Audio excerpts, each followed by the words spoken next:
क्या आपने तमिलनाडु की रहने वाली आर पप्पामाल के बारे में सुना है? चलिए पहली खास बात बता देता हूं। इनकी उम्र इस समय है 105 साल। जी हां, 100 साल की ये 5 साल पहले हो गई थी और इस समय ये 105 साल की है। दूसरी खासियत यह है कि इस उम्र में भी ये अपने सारे काम खुद करती हैं। और तीसरी खास बात जो इन्हें सबसे खास बनाती है, जिसके लिए इन्हें भारत सरकार ने पद्मश्री से भी नवाजा है, वो ये कि इन्होंने ऑर्गेनिक खेती का अपना एक नया तरीका ढूंढ निकाला है, जिसे सीखने के लिए तमिलनाडु एग्रीकल्चर यूनिवर्सिटी के स्टूडेंट्स इनके गांव आते हैं, ठेकमपट्टी में। ये आज भी सूर्योदय से पहले उठती हैं और 105 साल तक स्वस्थ जीने का राज बताती हैं कि ये तभी खाती हैं जब जरूरी होता है, सही खाती हैं, हरी सब्जियां खाती हैं, अपने सारे काम खुद करती हैं। अपना काम ये कभी किसी से नहीं कराती हैं और आज भी ये एकदम सीधी खड़ी होती हैं, इनकी कोई कमर झुकी नहीं है। और सबसे बड़ी बात यह है कि इनका ये कहना है कि ऑर्गेनिक खेती इन्होंने स्वयं सीखी, अपने प्रयासों से सीखी और उसका छोटे से छोटा काम वो खुद करती, चाहे कितना ही बोरिंग क्यों ना हो, रोजाना क्यों ना करना पड़े, बार बार क्यों ना करना पड़े, लेकिन ये अपने आप में इन्होंने एक ऐसी मिसाल पूरी दुनिया के सामने रखी है कि इन्हें भारत सरकार ने पद्मश्री से नवाजा है।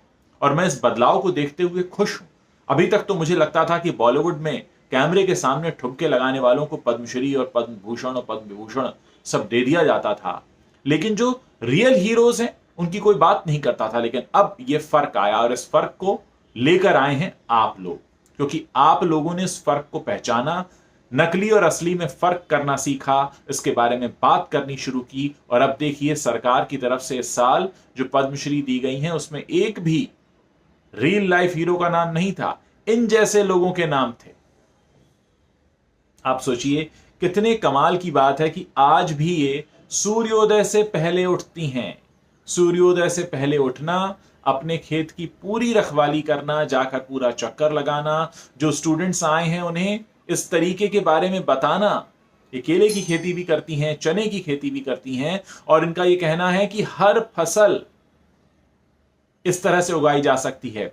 असल में इनको ऑर्गेनिक खेती के बारे में प्रेरणा उस वक्त मिली जब इन्होंने ये देखा कि खेती के दौरान तरह तरह के कीटनाशकों का इस्तेमाल किया जाता है जो हमारी सेहत पर गलत असर डालते हैं। मतलब ये कि वो पहरा पालक जो आप सेहतमंद होने के लिए खा रहे हैं, असल में उसमें ऐसे कीटनाशक का इस्तेमाल किया गया होता है जो आपको कई तरह की बीमारियां दे सकता है। और इस सोच को जब गहराई से इन्होंने जाना, तब उनको यह समझ में आया कि ऑर्गेनिक खेती कितना जरूरी है। ऑर्गेनिक खेती ना करके तो हम अपने ही खाने में जहर मिला रहे हैं। क्या हम चाहते हैं कि हम अपने खाने में जहर मिलाएं? अगर नहीं तो हमें ऑर्गेनिक खेती की तरफ बढ़ना होगा और सीखना होगा 105 साल की आर पप्पामल से, जो तमिलनाडु के थेकमपट्टी गांव में रहती हैं।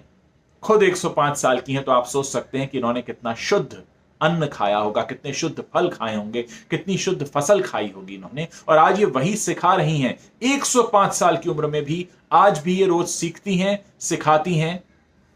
तो अगली बार अगर कोई आपसे ये कहे कि अब आपकी उम्र हो गई है, तो जरा इन महिला के बारे में जरूर सोचिएगा। और अब ये हमारे देश की शान है, इनको पद्मश्री मिली है और हम ये शान के साथ कह सकते हैं कि ये फर्क हम और आप लेकर आए हैं, क्योंकि हमने लोगों को ये सोचना सिखाया कि पर्दे पर नाचने वाला ही हीरो नहीं होता, खेत में काम करने वाले, इस तरह से ऑर्गेनिक खेती की प्रेरणा देने वाले भी हीरो ही कहलाते हैं। तो सलाम है ऐसे लोगों को जो खुद एक मिसाल पेश कर रहे हैं और हमारे देश में, हमारे समाज में आसपास एक फर्क लेकर आ रहे हैं। उम्मीद है इस वीडियो से आपने जरूर कुछ सीखा होगा और अगर सीखा होगा तो आप इसके बारे में बात जरूर करेंगे।